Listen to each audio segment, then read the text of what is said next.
You're standing in a market. It's 1750 BC. The city is and the smell coming off the canal is not something anyone has invented a word for yet. There's no price tag, there's no receipt, there's no refund window, no complaints department, and absolutely no manager you can ask to speak to. And somewhere in that crowd, a copper merchant watched a customer walk toward him and thought, "This one will pay whatever I decide he pays." This is the story of how ancient merchants learned to control your decision before they ever showed you the product. Not haggling, not thumbing the scales, not the guy who swears the rug is handmade while you're standing there looking directly at the label. We're talking about one specific psychological move, and it shows up on clay tablets, in Athenian courtrooms, in Roman floor mosaics, and on Chinese bronze. And why that move might be the single most successful idea our species has ever had. Because here's the thing nobody tells you. The trick doesn't happen at the price.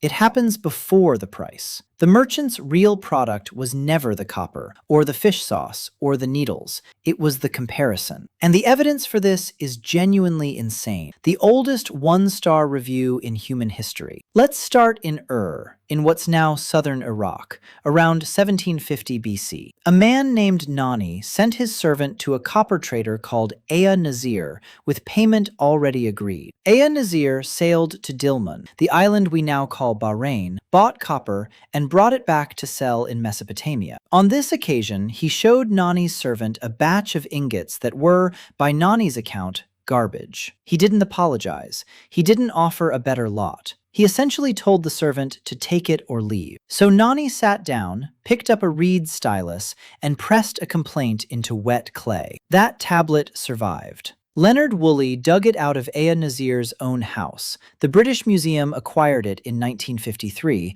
and it's catalogued as Object 1953-041171. It's about the size of a phone. It is the oldest written customer complaint anyone has ever found. In other words, the earliest surviving record of commerce in human history is a furious man saying he got ripped off. And here's the detail that turns this from a funny story into something colder. Nanni was not the only one. The same house produced complaints against Ea-nasir from other traders, named in the tablets as Arbiturum, Appa, Ilsu Elatsu, and Ili Idinam. This man was running the same play on a whole customer list. He was, in the most literal possible sense, a repeat offender with an archive. Ea-nasir is now an internet meme, roughly 3,770 years after the fact, which is a level of consequence he almost certainly did not price into his business model. But think about that for a second. Why did it work? Copper wasn't optional.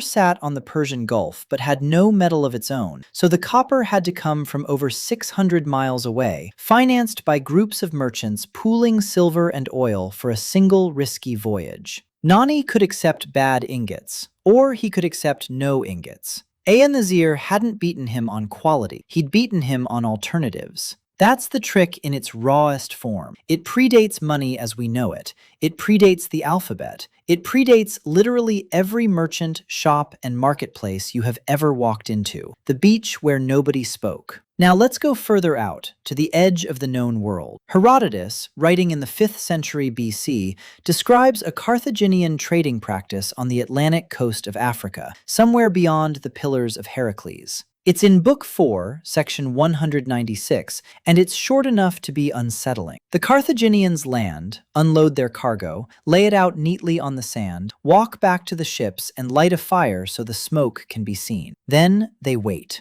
The local people come down, look at the goods, place a quantity of gold beside them, and withdraw. The Carthaginians come back and inspect the gold. If it's enough, they take it and sail. If it isn't, they leave it, return to the ships, and wait again. The locals come back and add more. Translation: nobody speaks, nobody negotiates, and one side does all the bidding. Here's why that matters enormously. In a normal haggle, both parties name a number, and each number tells the other side something. On that beach, the Carthaginians never name anything. They just refuse. And every time they refuse, the buyer does the only thing available to him, which is bid against himself. Historians actually argue about whether this ever happened as described, and it's fair to be suspicious because Herodotus is reporting what Carthaginians said about themselves, and they come out of it looking scrupulously honest. But even if the story is half legend, it's a legend about a mechanism, and the mechanism is real. Silence is a price.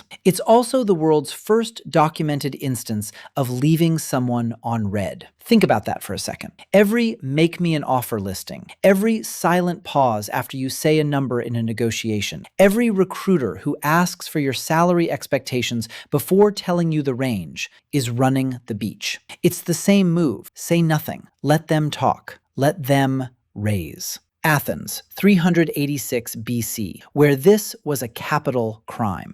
Let's talk about the first society that got so tired of this that they made it punishable by death. Classical Athens imported most of its grain. That made the city permanently one bad harvest away from starving. So the Athenians regulated the grain trade harder than they regulated almost anything else. Grain ships arriving at Piraeus, the city's port, were required to sell the large majority of their cargo to Athens rather than moving it on. There were dedicated officials, the Sitophilakes, the grain guardians, whose whole job was watching the dealers. Laws capped how much a single retailer could buy in a day, and capped how much they could mark it up. Break those laws, and the penalty could be execution. We know all of this because of a courtroom speech.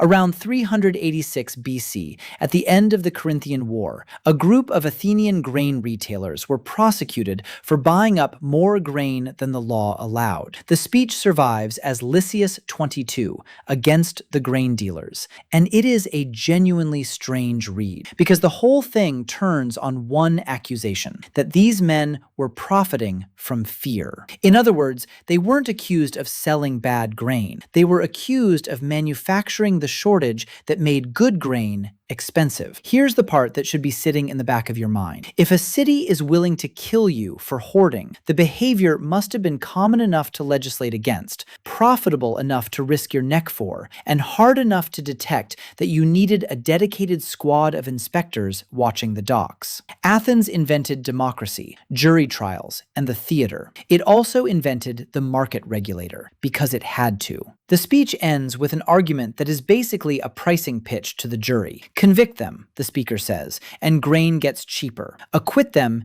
and it gets dearer. Even the prosecution was anchoring. That's the same trick. Upgraded. Ea-nasir controlled your alternatives by accident of geography. The Athenian dealers controlled them on purpose. They weren't selling grain. They were selling the version of tomorrow in which there isn't any. Let's pause here and address the skeptic in the room, because it's a fair argument and it deserves respect. You could reasonably say that none of this is a dark trick at all. It's just trade. Sellers know things buyers don't. Withholding information isn't the same as lying. Nobody forced Nanni to buy the copper. Nobody forced anyone to put gold on that beach. The remarkable thing is that the ancient world had this exact argument in writing, and we still have it. Cicero lays it out in De Officiis, Book 3, around section 50. The setup. There's a famine at Rhodes. Grain prices are enormous, and an honest merchant arrives from Alexandria with a full cargo. On the voyage, he saw other grain ships, also loaded, also bound for Rhodes.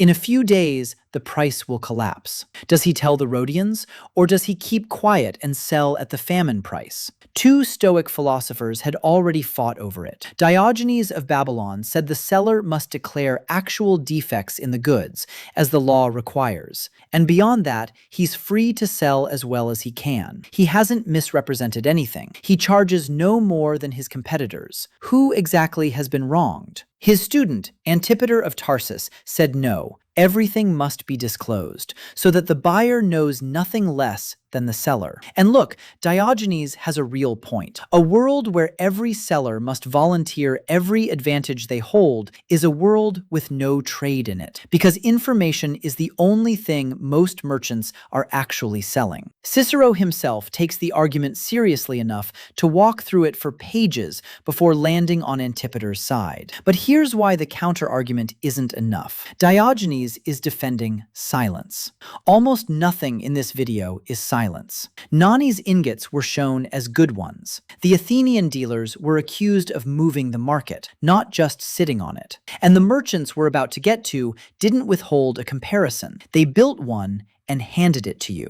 The mosaic in the hallway. Let's go to Pompeii, sometime between roughly 25 AD and the morning the mountain went off in 79. Aulus Umbricius Scaurus made garum, the fermented fish sauce Romans put on basically everything. He was the biggest producer in the city, and his jars have turned up all over the Mediterranean, as far as southern Gaul. His house has been identified, so has his family tomb. Over 50 of his little one-handled jars have been found across Pompeii, in taverns, in kitchens, in expensive villas. But the thing to look at is his floor. In the atrium of his house, the first room a visitor walked into, Scaurus had a black and white mosaic laid with 4 jars on it, one at each corner, each carrying a painted label. Translated, they read roughly, "The flour of garum, made from mackerel, product of Scaurus, from the workshop of Scaurus. The flour of liquamen, the best liquamen, from the workshop of Scaurus." In other words, he tiled advertising copy into his entrance hall, so that guests walked across his product claims on the way in. And notice what those labels are doing. Not garum, floss,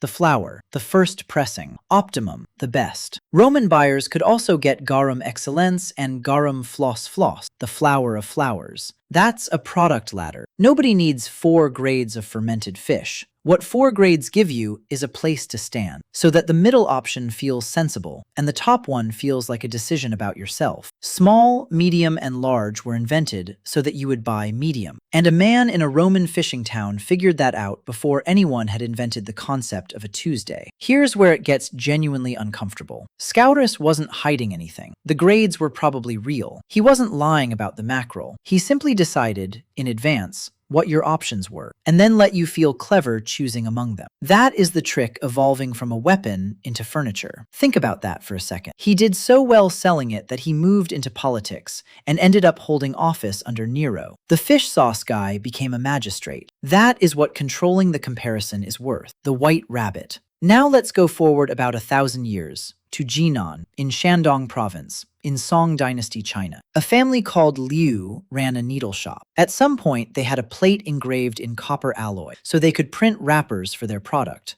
And that plate survives. It's held in the National Museum of China. In the middle is a white rabbit holding a needle. Around it is text telling customers to look for the white rabbit at the shop's entrance as the mark, and stating that the shop buys fine steel rods and makes fine needles. It is very widely described as the earliest surviving printed commercial advertisement anywhere in the world. Translation: a logo, a product claim, a reason to believe, and a way to find the shop again, roughly 900 years ago, printed on metal for a sewing needle. And here's why a needle matters more than it sounds. A needle is a commodity. One steel needle is very hard to tell from another steel needle, especially in a market with 40 stalls in it, which means the Liu family had a problem that Ea-nasir never had. They couldn't control your alternatives, because your alternatives were standing right next to them. So they did something cleverer. They made the comparison cost you effort, and then offered you a way out of it. Don't evaluate the needles, just find the rabbit. Somewhere in Shandong, 9 centuries ago, a needle salesman independently invented brand loyalty, and the animal he chose was a rabbit, which is objectively the correct choice, and I will not be discussing it further. That's the third form of the trick. Not, you have no options. Not, here are the options I built for you. Just, comparing is exhausting, and I am the thing you already trust. Here's the question that should have been bothering you this whole video. All of this is anecdote. Old, well-documented anecdote, but anecdote. Does the trick actually work on a human brain? Under controlled conditions? On people who know better? It got tested, repeatedly, and the results are worse than the history. In 1974, Amos Tversky and Daniel Kahneman published a study in Science in which participants watched a wheel of fortune spin. The wheel was rigged to stop on either 10 or 65. Then they were asked what percentage of African countries were members of the United Nations. People who saw 10 gave a median estimate of 25%. People who saw 65 gave a median estimate of 45%. In other words, A number that everybody watched come out of a spinning wheel, that everybody knew was random, that had nothing to do with Africa or the UN, moved the answer by 20 points. That's anchoring, and it's the mechanism under every single story in this video. The first number you're given becomes the thing you adjust from, and you never adjust far enough. In 1975, Worchel, Lee, and Adewole gave people cookies from a jar. Same cookie. Some jars had 10 in them, some had 2. People rated the cookies from the nearly empty jar as better. Not rarer, better. The Athenian grain dealers were selling the empty jar. And in 1971, at Cornell, Regan ran an art rating experiment where a Confederate sometimes left the room and came back with an unrequested can of Coca-Cola for the participant.